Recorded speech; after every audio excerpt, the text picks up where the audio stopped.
I think it's a great opportunity for investors who don't have exposure to gold to actually increase the exposure to gold as well. Because even at these levels, what's your target, your near-term target? We have a $3,500 per ounce target, and it was actually reached, right? And then it came back off in light of the tariff negotiations being successful.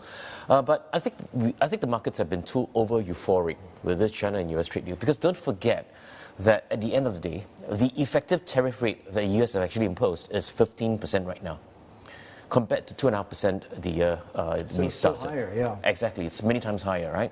Now, on top of that, you have uncertainty, you have the dollar weakening, you have rates coming off, you have potentially high inflation as well.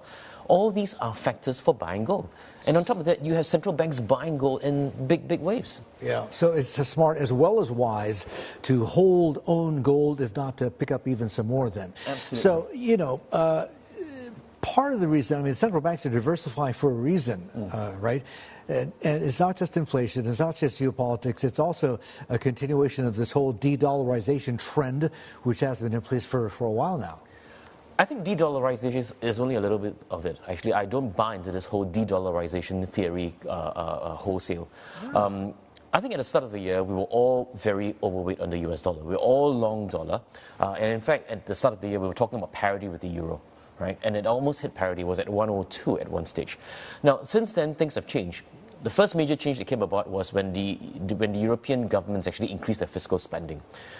We had the historic sell-off of German bonds during that period. Oh, yeah. Yeah, and you know, German bond yields today are at about 2.65 to 2.7%, which basically means that the yield gap between the German bonds and the US Treasuries have actually narrowed. That in turn has basically made it a lot more attractive to actually be buying some of these German bonds as well. Now, on top of that, you have this growth slowing next year, potentially, inflation picking up in the US, which basically means that your real return, where US assets are concerned, is actually shrinking. And that's what's actually driving this move out of the dollar, as we see.